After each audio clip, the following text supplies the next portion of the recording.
喺我哋廣東嘅夏天啊，真係少唔到呢碗綠豆沙㗎。睇似好簡單嘅綠豆沙呢，但仲有好多姊妹呢，仲煲唔出嗰種軟爛出沙，而且呢顏色仲好翠綠嗰種效果啊！其實呢真係好簡單㗎。今日娟姐就將方法分享俾你哋。我哋廣東人呢，一到咗天熱啊，就家家戶戶呢都中意煲呢個綠豆沙嚟飲㗎啦。咁今日娟姐呢，就分享4個技巧俾你哋，等你哋煲出嚟嘅綠豆沙呢，又綿啦，又香啦。我哋買綠豆嗰陣呢，一定要識得揀喎。我哋盡量買呢啲大粒嘅，同埋呢就比較飽滿啲嘅。如果見到呢啲細粒嘅比較多呢，就千祈唔好買啦，因為呢啲係綠豆公嚟嘅，好難煲開花㗎喎。我哋想要綠豆沙煲出嚟好食嘅第2個技巧係咩呢？就一定要用砂煲嚟煲喎，因為砂煲呢煲出嚟嘅口感特別好啲㗎。煲綠豆第3個技巧係咩呢？我哋一定要水滾咗之後呢，先至可以放綠豆㗎喎。咁呢個時候再去清洗綠豆都唔遲㗎。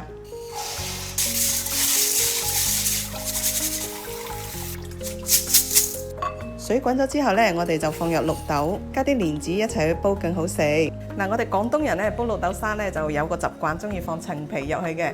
咁呢陳皮嘅話呢，第一呢佢會增香，第2個呢佢會令到啲綠豆更加軟綿一啲㗎。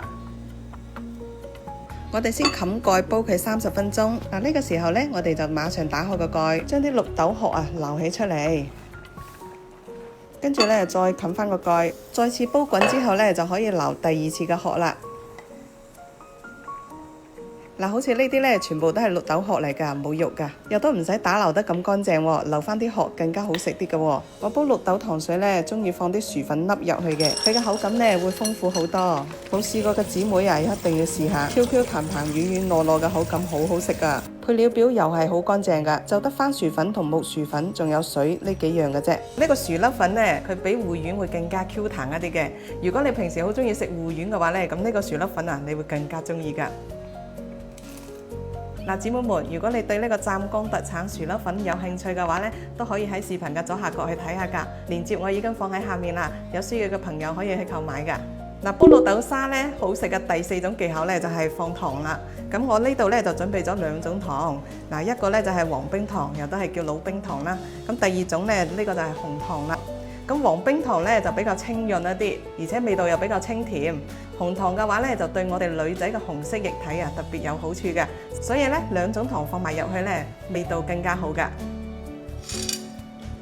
我哋放咗糖之後呢，我哋就唔需要再冚蓋啦，因為呢冚蓋嘅話呢，佢太滿啦，就好容易溢晒出嚟嘅。我哋就直接煲到佢啲糖融化就得啦。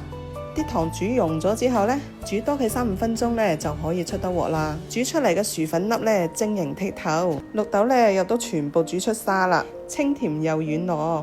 咁樣煮出嚟嘅綠豆糖水真係好正㗎。而家咁熱嘅天氣解下啲暑暑真係飲完成個人都清涼晒哇！個薯粒粉Q Q 彈彈咁樣，同啲綠豆沙真係超夾㗎。2樣食埋一齊，好正好正。好食到停唔到手。